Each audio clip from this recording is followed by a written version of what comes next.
Good afternoon and welcome to the Downing Street press conference. I'm joined today by Dr. Jenny Harries, the Deputy Chief Medical Officer for England, and Dame Louise Casey, the Prime Minister's advisor on rough sleeping. As Communities Secretary, I'll be updating you on our support for the most vulnerable people in society. I'll be updating you on how we are shielding people from coronavirus in England and the next steps for our programme of support for rough sleepers during the pandemic. But first, I want to update you on the latest data on the coronavirus response. 4,285,738 tests for coronavirus have now been carried out in the United Kingdom, including 115,725 tests carried out yesterday. 274,762 people have tested positive. That's an increase of 1,936 cases since yesterday. 7,639 people are currently in hospital with coronavirus, down 15% from 8,945 this time last week. And sadly, of those tested positive for coronavirus across all the settings, 38,489 have now died. That's an increase of 113 fatalities since yesterday. Behind each of those deaths is a mourning family and heartbroken friends and loved ones.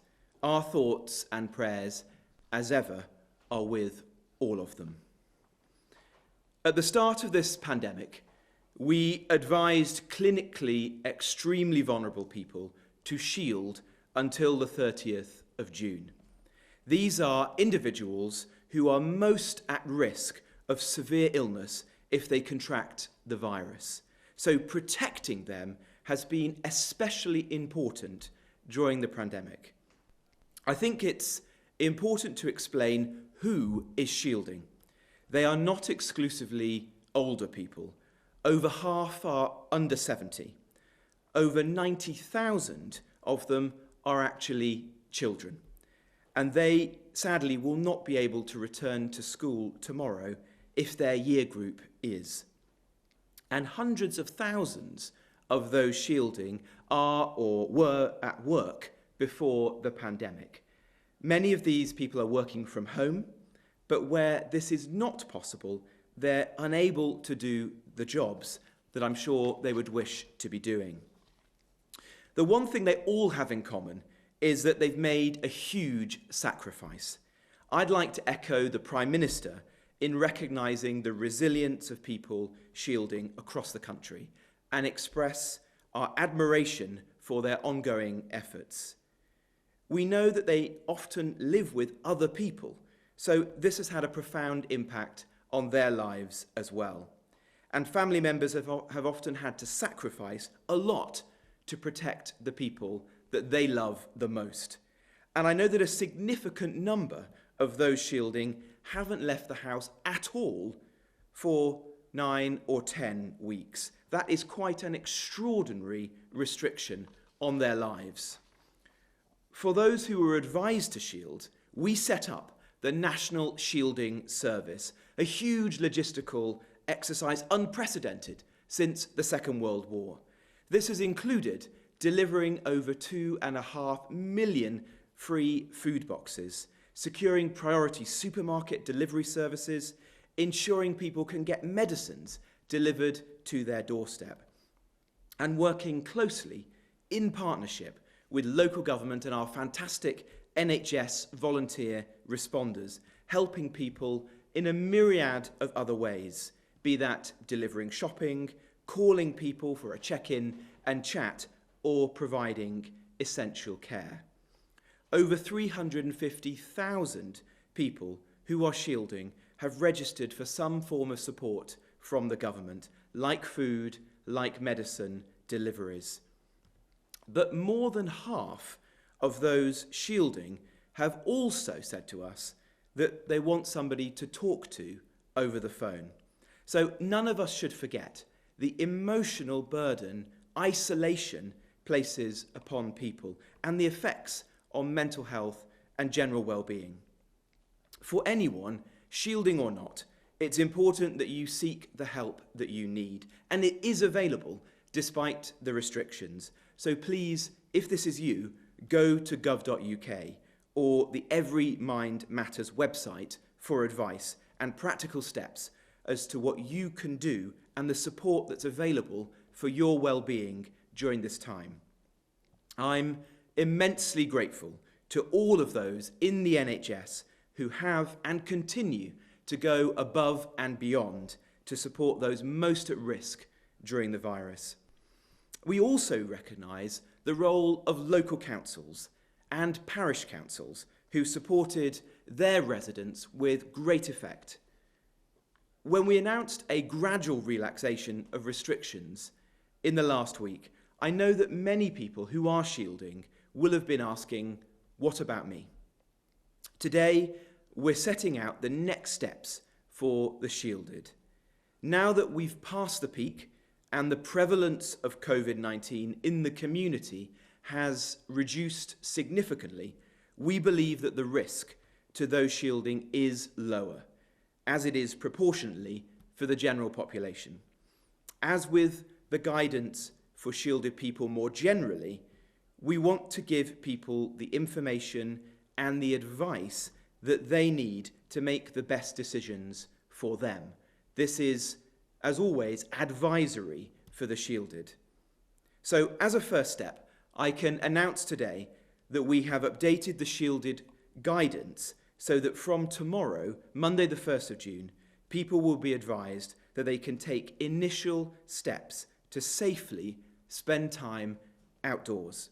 This guidance is for England only, but we're working very closely with the devolved administrations in Scotland, in Wales and Northern Ireland, who will issue their own guidance in due course. Those shielding will be able to spend outdoors with members of their own household, or if they live alone, with one person from another household.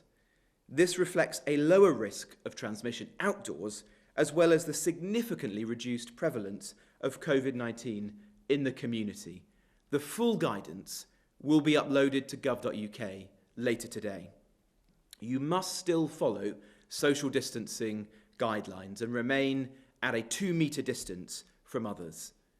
This will enable those shielding to see loved ones, like children and grandchildren, something many I know are aching to do. Having spent many weeks indoors, some will understandably be very cautious and concerned about going outdoors. You should only do what you are comfortable with. In our roadmap, we've set out, while the shielding guidance is currently in place until the end of June, it may need to be extended beyond that point. Our guidance to those who are shielding will always be advisory, but it's critical that it's based on the most up-to-date evidence and data.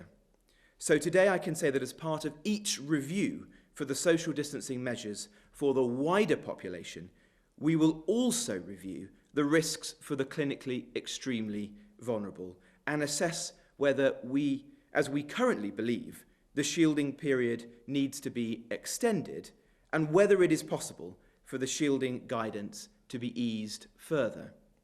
We will base each assessment on clinical advice from our medical experts and the best data available about the prevalence of COVID-19 within the community. The next review of shielding measures will take place in the week commencing the 15th of June, and we'll consider the next steps for the programme more generally beyond the 30th of June. Following that review, the NHS will also write to all individuals on the shielding patient list with information about next steps on shielding advice and the support that will be available to them. If the conditions become less favourable, our advice to those being asked to shield will unfortunately need to be tightened.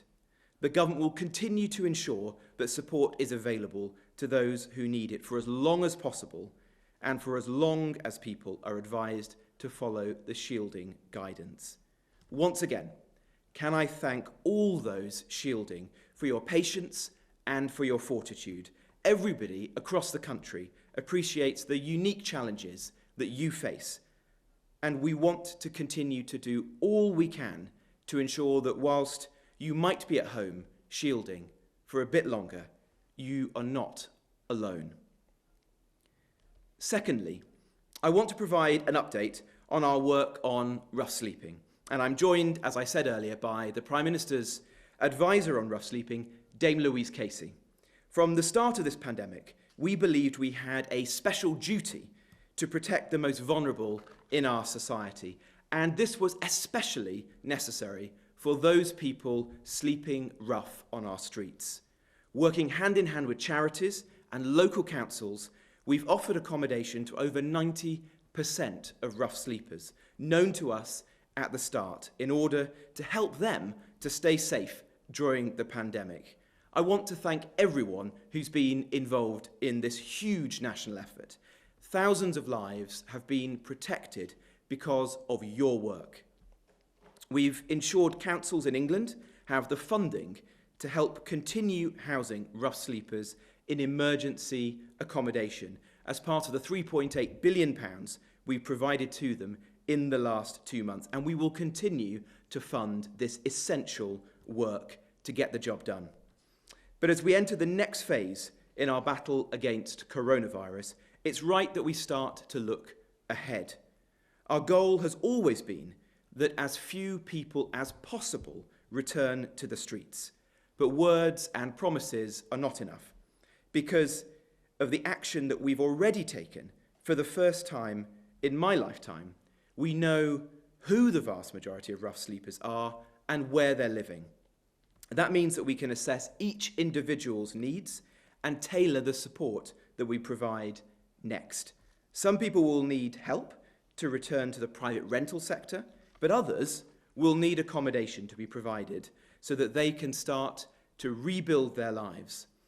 That's why 6,000 new supported homes will be made available for rough sleepers, providing safe accommodation for people we've helped off the streets during the pandemic. The government is backing this effort with £433 million to fast-track the safe accommodation desperately needed to ensure as few rough sleepers as possible return to the streets. 3,300 of these new homes will become available in the next 12 months, and £160 million will be spent this year to deliver that. But rough sleeping is as much a health issue as it is a housing issue. It's a crisis of addiction and mental health as well.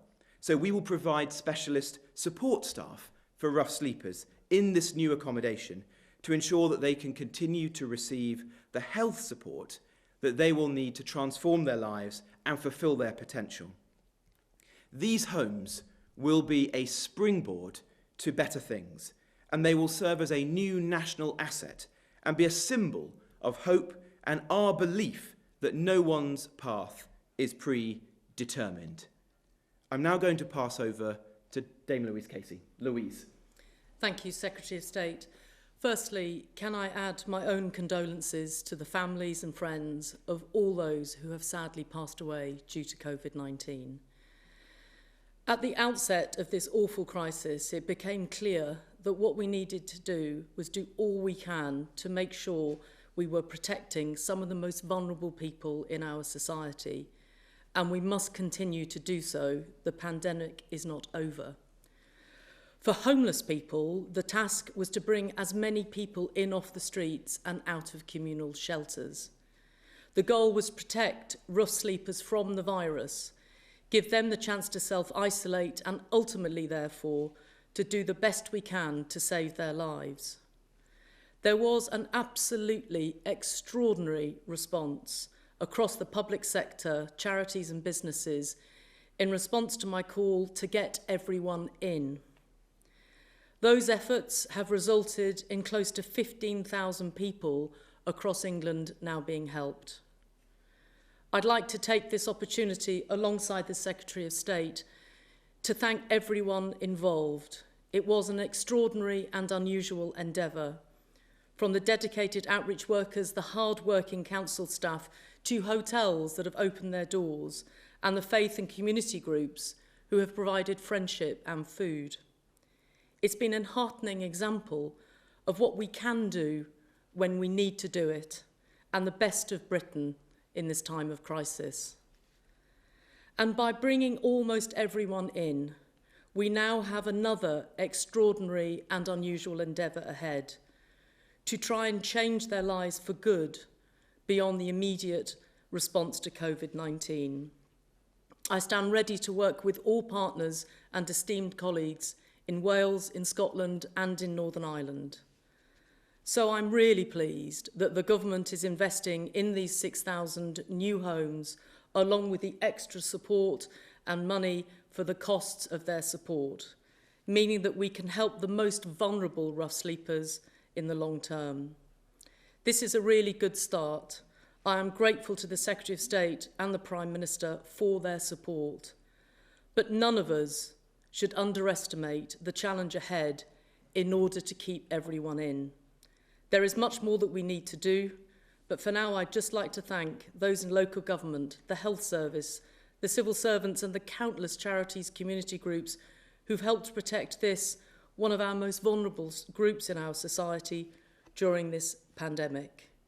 And those such as the Prince's Trust, Business in the Community, Comic Relief, the Anglican and the Catholic churches, who have pledged wider support.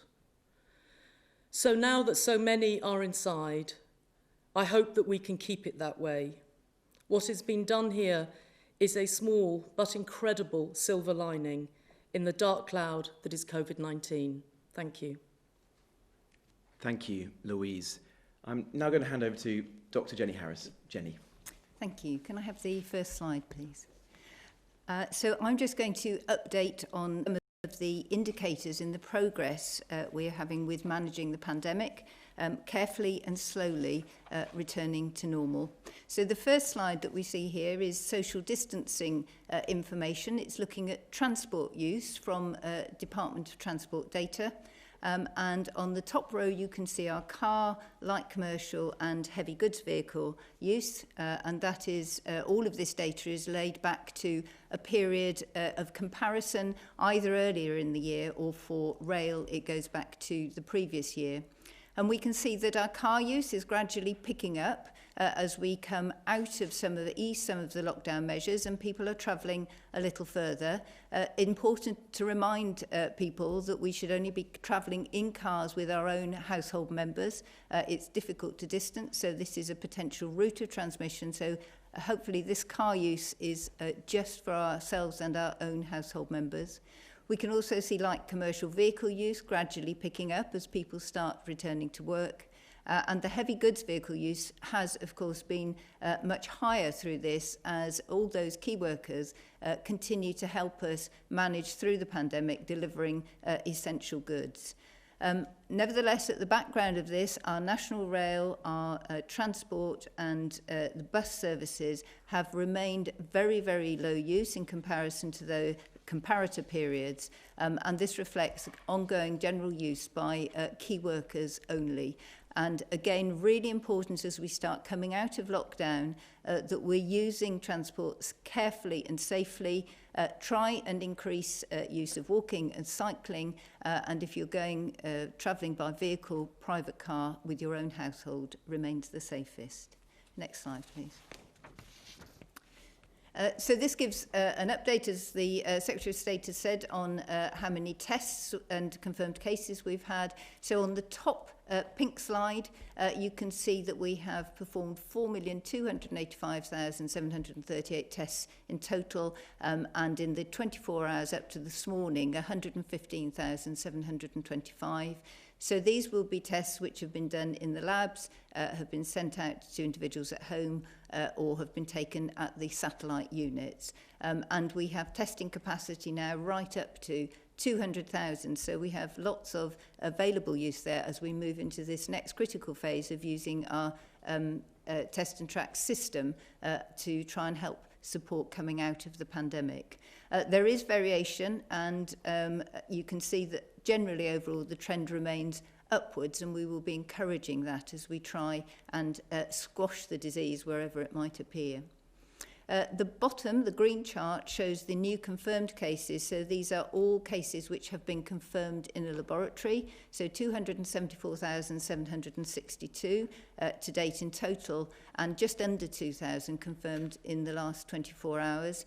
That won't reflect the totality because, as many of you watching will know, you may have had symptoms and not had a test at the time. But nevertheless, again, the rolling average, the blue line, shows that the number of cases overall is coming down, and that is despite increased availability and use of testing.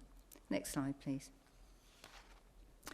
This shows our data from hospitals. So if we think back to the early weeks of, or the last end of March, early April, with considerable concern about the use in our hospitals, the social distancing measures that people watching have undertaken have ensured that the number of people entering hospital has at all times been within the capacity of the NHS. And we can see here now that just 545 patients were estimated admissions with COVID-19 on the 29th of May, and that's down by over 140 from the previous week. That's for England. And then if we look at data right across the UK for the use of ventilator beds, this is now under 10%, trending downwards in every country, which is really good news. And just to highlight that you can see there that we have never really breached the limits of that capacity, which has been really successful. Next slide, please. So now we're looking across the country at the number of people in hospital with COVID-19. And what we can see this week, we're down about 15%. So 7,639 people, down from 8,945. And although the shapes of the epidemic in England, in the different regions and different countries of the UK are slightly different, with a big peak you can see on the blue line at the bottom right for London, nevertheless, they are all continuing to trend downwards.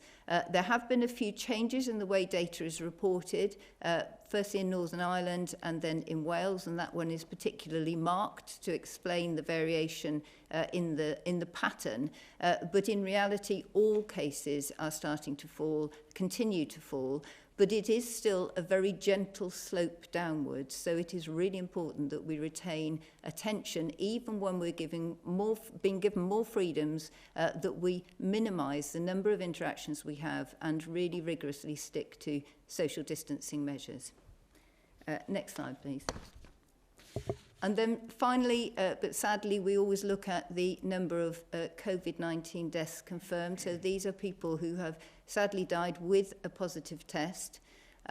These are cases accumulated from different sources, but the number in the last 24 hours is 113, and whilst each of those clearly is a sad death, it is nevertheless significantly better in terms of those affected and their families than we were much further back in April, where you can see the peak. Again, there's variation in reporting.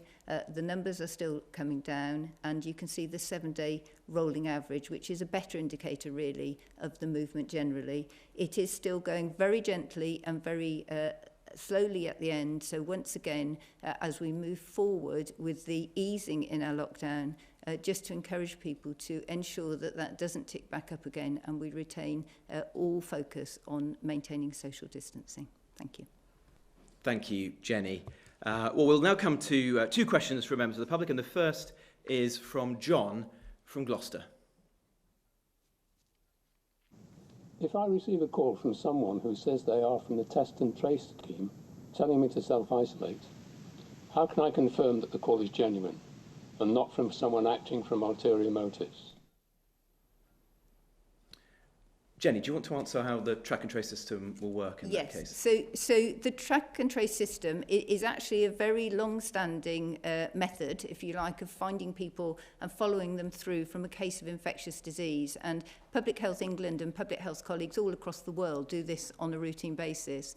They will start from a piece of information, and at the moment the app is not the main source of our current track and trace system. What is happening is we have 25,000 tracers, if you like, available, and they will start from a piece of information. And it's highly unlikely, with all the confidentiality around the data systems, that you will be contacted inappropriately by anyone. Now, I recognise that many of us will be very cautious, and quite rightly so, about interactions from external organisations, but individuals will make it very clear to you that they are following for a particular reason, and I think it will be very obvious in the conversation that you have with them that they are genuine in that regard. There has been a lot of input paid to this particular issue. We're really keen. Obviously, we want people to follow this. It's for all of our benefits. And I think it will be very evident when somebody rings you. These are professionally trained individuals, and sitting over, if you like, the telephone interviewers and email senders are a group of senior clinical professionals who are overseeing this for your safety. Excellent, thank you. The second question is from Ian from Anglesey. And Ian says, the agriculture industry and adjacent industries have suffered greatly during the lockdown. How does the government propose to support rural communities to transcend the coronavirus crisis? Well, an important question, and the government has set out from the beginning to try to protect as many people's livelihoods and as many businesses as we can. We won't be able to protect every job and every business, but the range of measures that we've brought forward as a government are unprecedented in our history and compare very favourably to those that have been brought forward by other governments in other countries around the world. From the job retention scheme, which is open to all sectors, including the agriculture industry, if you wished to take part in it, the CBILS, the loans that are available, the bounce back loans that are available at 24 hours notice for businesses, which tens of thousands of smaller businesses have taken advantage of. And we're also working very closely with the agriculture sector, the food and drink industry,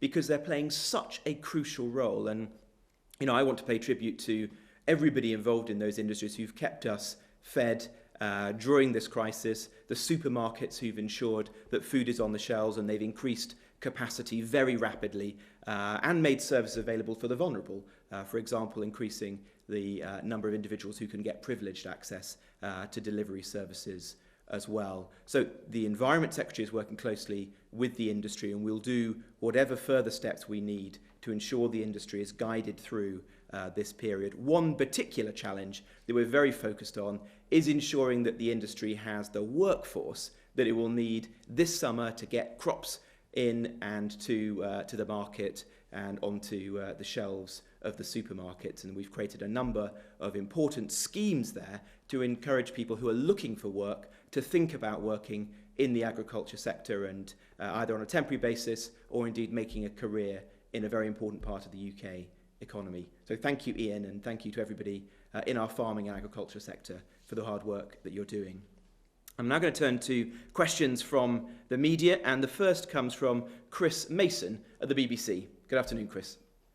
Hi, good afternoon to you. I'd like to ask a quick question about shielding in a moment, if I may, but first a question about lockdown to you, Mr. Jenrick, and also to Dr. Harries. We've heard how crucial it is in this next stage that we stick scrupulously to the rules, that this is a very dangerous moment, that this is a sensitive moment. So I wonder how worried you are, having seen the pictures this weekend where social distancing is difficult or impossible. Well, if I can answer first and then ask Jenny's view, it's really important that all of us continue to play our part. The scientists and medical advisors to the government have modelled that the measures that we have already eased and the measures that are going to be eased tomorrow, such as the opening of car showrooms, outdoor markets for non-essential goods, and enabling us to meet members of our own household, outside of our own household rather, outdoors. But those additional easements together will still, in all likelihood, keep the rate of infection below 1. So we're reasonably confident that the steps that we've taken and will be taking on Monday are manageable, but we have to all continue to play our part in that because the rate of infection remains somewhere between 0.7 and 0.9, and the room for manoeuvre is quite limited. We'll obviously keep this under very close scrutiny as we move into this next phase and as we approach the next decision point on the 15th of June, and only take further steps if we're confident that we can continue to keep the rate of infection at that manageable level below 1. Jenny. Thank you. So I'll probably start with the good news bit, which is we think if you're outdoors, there's very, very low risk of transmission, which is why most of these measures in this early phase where we're going very carefully and slowly, the scientific message is do the outdoor measures first. Having said that, the vision that you reported of people crowding almost certainly comes with behavioural elements of people cramming into cars, for example, potentially not sticking to the rules of who is in the car, so it should be yourself or your household only, potentially swapping bits of cutlery or picnic kit on the beach and being very close together. And I think you have absolutely highlighted, as did my Deputy Chief Medical Officer colleague yesterday, this is a really, really critical time. So where we are seeing that government is easing measures, the public really, really need to stick to those messages. And it is not just about what it is possible to do, it's about what it is sensible to do. And what is sensible to do is have as few interactions as possible as you can with other people in all settings. But there is obviously a balance point here between our mental health, our physical health, and our social well-being and our work environment. But it's still about limit, if you can, easily, what you are doing, limit the number of interactions. There are plenty of opportunities to go out, get exercise, be out in the sun without being next to other people. So I think it's really important that people just try use these measures sensibly for their own benefit, but don't risk transmission to other people. Thanks, Jenny. Chris. I know there, Secretary of State, you talk about being reasonably confident, and I wonder if some people might be less than reassured by that. But if I may, I'll ask, as I said, about shielding as a second question. Professor Peter Openshaw, one of your advisors, was on the Andrew Marr show this morning and suggested that some people may have been asked to shield unnecessarily. And so I wonder how soon you might be able to say more about those people who may be able to return to a level of normality rather quicker than the current guidelines suggest. Well, I'll ask Jenny's professional opinion on that, but as you're right to say that the shielded category is over 2 million people, so there's a number of underlying conditions within that, and there's a range of risks within that.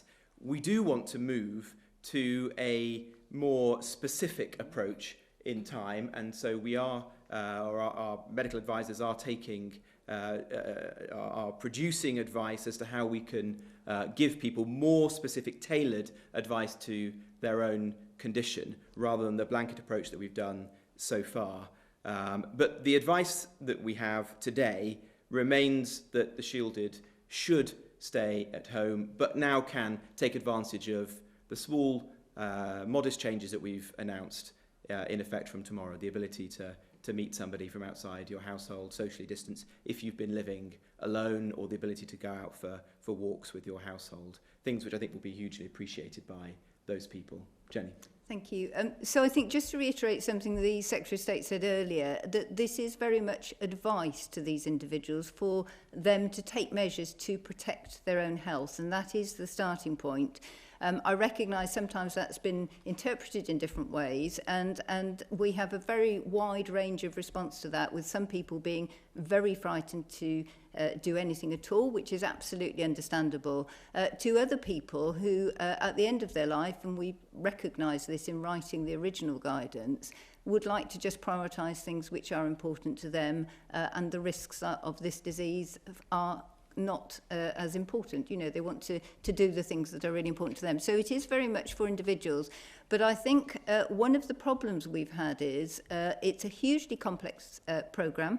And just the clinical concept of it was based on sensible best first principles, if you like, around respiratory disease, who would be at risk if your immune system is suppressed, as we encountered a new virus. Now, as we're going forward, we now have much more data on individual diseases, so around cardiovascular disease or liver disease or renal disease. And what we're looking to do ahead is to try and understand that risk better, along with other characteristics, so for example, your age, and have some sort of way of translating that both for an individual so that they get a proportionate sense of where their risk is and can make a decision in a more enhanced way, but also for many of the clinical colleagues who have been doing a fabulous job in general practice and in some specialist services in hospitals to try and support their patients so that there's an opportunity to have that discussion.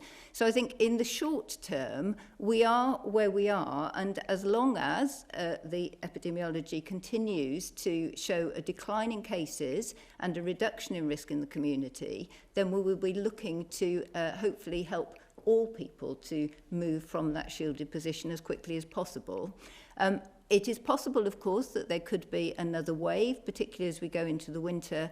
And so what we're really keen to do is ensure that we have this new approach ready for that, and particularly also if we do get a vaccine in the future, so that we can target it, if appropriate, to those people who are most in need. So I think as we go forward, a much more nuanced approach, which I think will be welcome, and we can explain risk more. But for the time being, I think we are leaving it as it is. It would be very complicated if we're hopefully looking forward to something a little bit more relaxed, if you like, over the next couple of months.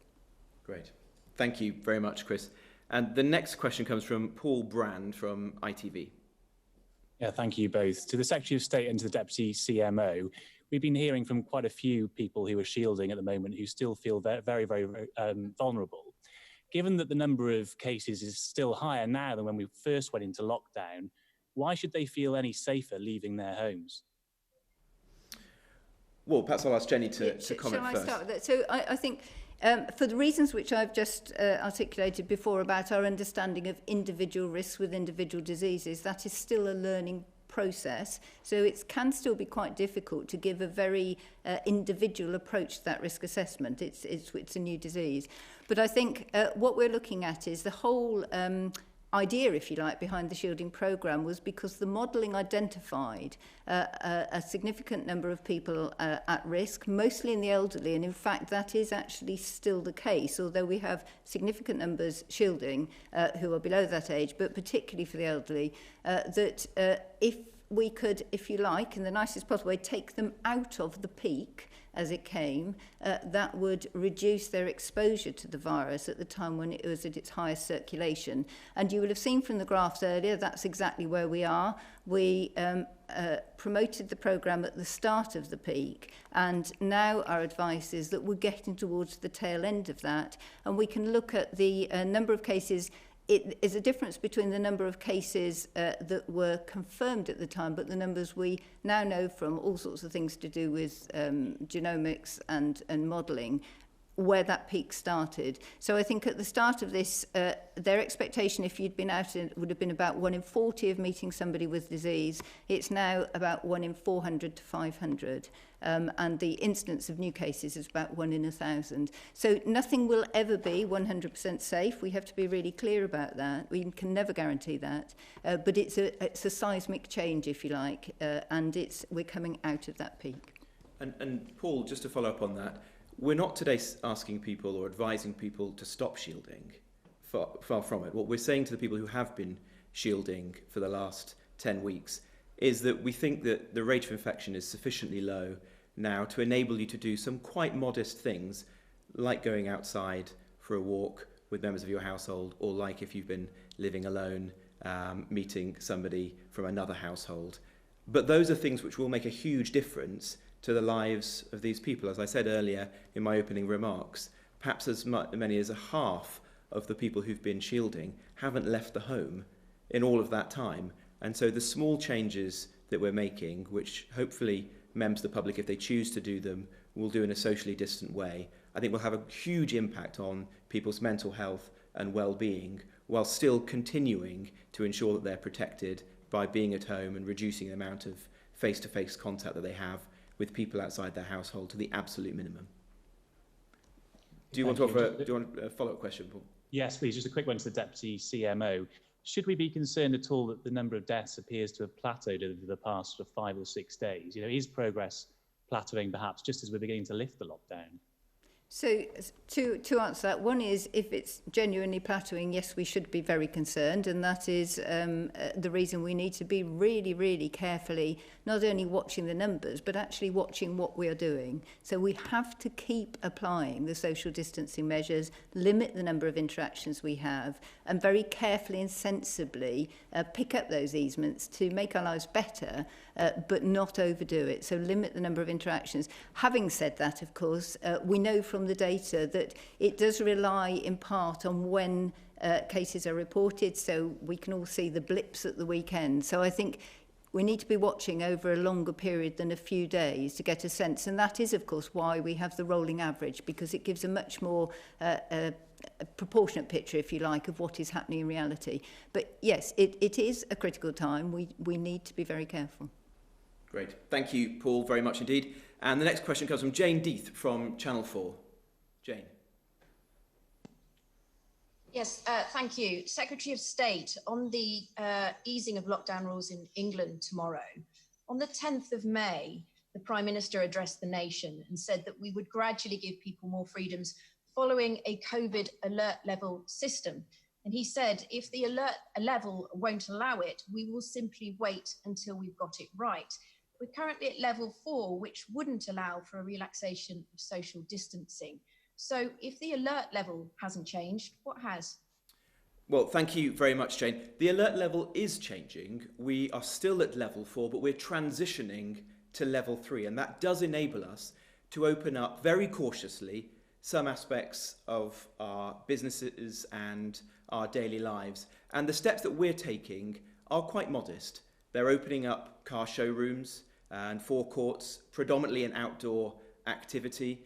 It's opening up those markets or the stalls on markets which sell non-essential goods. Many of the markets themselves will have been open already but selling food and drink. They'll now be able to sell other products. Again, outdoor where the rate of transmission is lower. And then the important, for our well-being, measure of enabling people to meet somebody from outside of their household. But again, outdoors, socially distant. So the measures that are coming into force on Monday are cautious, modest ones, entirely consistent with the message that the Prime Minister delivered when he addressed the nation previously. Yesterday, your colleague, Jonathan Van Tam, said the rules are there for the benefit of all and they apply to all. Do you agree? Absolutely.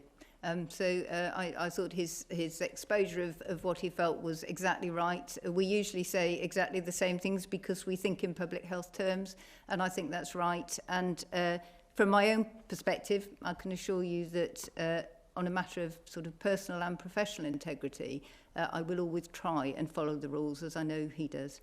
So yes, I think we all do. But the important thing is they are all rules for all of us. And it is really important as we go through into this next critical phase that we do all follow them to the best of our ability and actually even minimise, if you like, some of the freedoms that are there to ensure that we can very gently come out of the pandemic. And if we start to spot things on the data, which is difficult, there's opportunity then for scientific review, advice to government about what things need to be done as we go forward. Thank you very much, Jane. Do you want to come back with a follow-up to either of us, or are you happy with those responses? No, great. Thank you very much indeed. The next question is John Stevens from the Daily Mail. John. Thank you, Secretary of State. I wanted to ask, following your announcement on shielding today, where this leaves people with relatives in care homes. Could they soon be allowed to make visits, or could they, for example, see loved ones from a distance outside in a garden or through a window? Briefly, I wanted to ask your response to reports today that you gave the green light to a £1 billion housing development just weeks after a Tory party fundraising dinner where you sat at the same table as the developer? Thank you, John. Well, let me answer the second question first, if I may. We want to build more homes in this country. We have a housing crisis. We need to get the country building. That's absolutely at the heart of the mission of this government. And I think when we come out of this pandemic, it will be even more true that we want to see decent, affordable homes in all parts of the country. And that is what I want to do as Housing Secretary. In respect to the planning application that I think you're referring to, that was judged on the merits. It would actually have allowed hundreds of affordable homes to be provided in one of London's most deprived boroughs, which would have been extremely valuable. There was no bias in that decision, but to ensure complete fairness and no inference of that whatsoever, we offered to redetermine the decision in the usual way, and the other parties to the application all agreed to do that. And so I think that was the right way to move forwards. Jenny, did you want to Shall I comment on the care homes one? So it's a really good question because we recognise that residents in care homes, and of course care homes vary hugely. It could be, I think most people have a picture of very elderly, but we have residential care for younger people. We need to think of all of those as well. And care homes for people with dementia who may find it very difficult, for example, to follow social distancing rules. So relaxing small measures can be very difficult to achieve.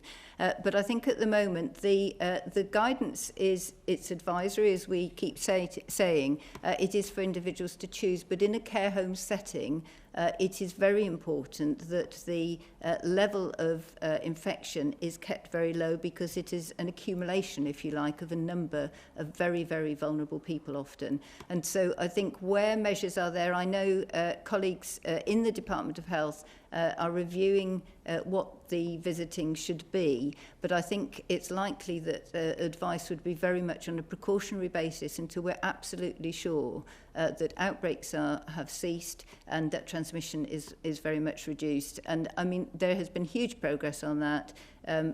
Real thanks to very hard work from care workers and residential care managers who've been working really hard. But I think it's probably a little bit too early to be changing those. It's very important, primarily for the residents, but I think also for our communities as well. We don't want to find that we're getting cases coming out of one place and moving into another. Great, thank you. Do you have a follow-up question, John? Yeah, I just wanted to ask you, Secretary of State, do you know when playgrounds in parks will be able to reopen so they can be used by children? Well, parks already are open. Some parks were closed by local councils early in the pandemic, but we thought that was wrong. It's important that people, particularly families with children and those living in flats and cramped accommodation in towns and cities, can have the open space to go to. So we asked all councils to reopen parks, and I think other than a very small number, all councils have done that. So parks are open. Playgrounds are not open in most cases because obviously it's very hard to socially distance in a playground. Anyone who's got children knows that's pretty difficult to control. But that's something that we will keep under review and take advice from Jenny and her colleagues when we think it's an appropriate time to do that. So just to add to that, of course, one of the difficulties with playgrounds is it's not your small social circle, your household, or even a slightly wider one. In a public playground, children will be coming from multiple different families all in one go. They'll be climbing up slides, wiping their nose and pushing it down the side of the slide. It's not a good place to be at the moment, so I think not in the immediate future. Great. Thank you very much, John. The next question is from Pippa Crerar from the Daily Mirror, sorry, I do apologise. Pippa. You're on mute, Thank I think, you. Pippa. This is a question for the Deputy CMO and you, Secretary of State. And we talk about quite modest changes coming in from tomorrow, but of course, millions of school children, primary school children, are going to start going back to school from tomorrow. How can you reassure parents and teachers that it's going to be safe, not just for the kids themselves, but for the wider community, especially when test and trace doesn't yet seem to be capable of controlling local outbreaks? Well, thank you, Pippa. A very important question for the millions of parents who will be looking to send their children back to school tomorrow, I hope. The first thing I think to say is that 80% of schools have been open throughout the whole of the pandemic for the children of key workers and for certain vulnerable children. And thousands of teachers have been going into their workplaces to look after those children throughout. And we're very grateful for teachers for doing that. So we do believe it's possible to open schools safely, and we have the track record, if you like, of that, as the schools have been open for many weeks now. We can also look to our European neighbours and see how they've managed to open schools successfully and the lessons that have been learnt from that. It's obviously extremely important that we do this in a safe way. That's why we're doing it in modest steps, only with certain age groups at a time, trying to ensure that as a result of that, the class sizes are reduced, there are fewer children in each classroom, and that the right advice is provided to all the teachers. And we've been engaging the Education Secretary and the Department for Education very closely with teachers, head teachers, and with the trade unions. And we'll keep on doing that to try to ensure that everyone who works in schools feels as comfortable as possible. And it may be that there are some parents out there today who have not yet made the decision to send their children back to school, but will do so in the days ahead when they've seen other people make that step and schools manage to reopen safely. I certainly hope so, because it's extremely important that we do get children back to school. All of the evidence suggests that it is children from the most deprived, the poorer households, who are losing out by not having that crucial face-to-face contact that you get in a school setting. And I don't want to see that continue for any longer. Jenny. Thank you. I could make some comments about transmission and things in children, but I think they've probably been heard in the media. I think your focus of your question was on the track and trace. I mean, the formal service has actually only been up for, I think, since last Thursday, but actually public health teams right across the country routinely follow through on outbreaks and look at them. I think some of the differences here, some parents have been quite concerned about testing, so testing capacity is now very significant. It's up to 200,000 tests a day, so there's plenty of capacity. There are plenty of contact tracers, and importantly, since last week, the step for the younger children, the 5s under 5s, for testing is also in place. So I think these are quite big changes, I think, in the capacity that's available to look into outbreaks. Not only that, but of course, within every school, the Public Health England guidance highlights a hierarchy of interventions. And some of the important ones for outbreak situations are the fact that children are in small groups, and the advice is, not always able to be followed, but wherever possible, that they stick in that constant group. So again, the risks of social interactions are reduced both in the school and in the follow-through. Thank you. You can Pippa, or do you have a final question? A very quick one, if I may. It's a broader lockdown question, really, actually, and it's for you, Mr. Jenrick, that despite it being time, according to the Prime Minister, to move on from the Dominic Cummings affair, if people don't fully abide by the new rules which come in tomorrow, and we've seen examples over the last week or so of people pointing to that particular affair as a reason for why they should perhaps not follow the rules as strictly as we'd all like them to, what are you going to do about it? Well, the government, it's incumbent on the government to move cautiously. It's incumbent on the public, all of us, to behave responsibly. And as Jenny said, to try to limit our interactions, to maintain the social distancing rules to the best of our ability. And it's incumbent upon the scientists and the medics who are advising the government to monitor the data as closely as possible and ensure that we politicians are armed with that as we come to the next decision point. And if the rate of transmission does start to rise above 1 or dangerously close to it, then obviously we won't be able to proceed with some of the other easings that we would all wish to do, so that we can get businesses back to work, more children back to school, and make our daily lives more bearable. We're going to be doing this in a very cautious and data-driven way in the days and weeks ahead. Thanks, Pippa. And the last question is from Reverend Stephen Brooks, who is from Keep the Faith magazine. Stephen. Good afternoon, Secretary of State. Today happens to be the very special day we call Pentecost Sunday, a time when Christians would normally be congregating to celebrate the birthday of the church some over 2,000 years ago. We acknowledge that social distancing has an important role in limiting further transmissions of coronavirus. But for Christians, assembling ourselves is intrinsic to our faith. When will restrictions be eased and congregations allowed to assemble again? And will the government give churches clear instructions and guidance to prevent any unnecessary breakout of COVID-19, similar to the guidance for education settings, which is very detailed? Because what we want to do is to make sure we do not have a breakout that we saw in Frankfurt, Germany on the 10th of May, where the churches were allowed to reassemble, and then there was a breakout in one congregation of 200 people catching the COVID-19 virus.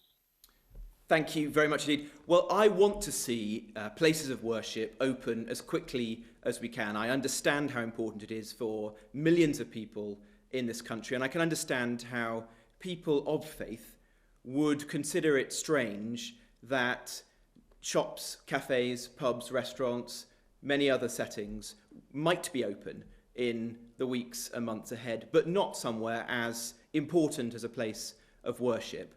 We're working very closely with faith leaders. I've convened a task force which has brought together the main faith leaders, and we're working to provide exactly the kind of guidance that you're describing. Some faiths have already actually produced detailed guidance, working with Jenny's colleagues at Public Health England, how one might cordon off part of a church or place of worship, how you would ensure it's sufficiently clean, you train the volunteers who run a church, how you might just enable a small number of people to go in at any one time. I think the first logical step is probably to open place of worship for individual or private prayer, and that's what we're working towards with the faith leaders. And then that will be a springboard, hopefully, conditional on the rate of infection, obviously, to small weddings, for example, again, very important to many people, and then in time to services. As you say, we certainly don't want to see what we've seen in some other countries where large gatherings in place of worship, particularly because of the demographic in some faiths, because of singing hymns and so on, which can lead to exhalation, can create particular problems. But I'm hopeful that the work that we're doing with faith leaders will bear fruit and that we'll be able to see place of worship open in the coming weeks. Thank you very much indeed for your question. And that brings this afternoon's press conference to a close. Can I thank Dr. Jenny Harris and in particular Dame Louise Casey for joining us today. Thank you.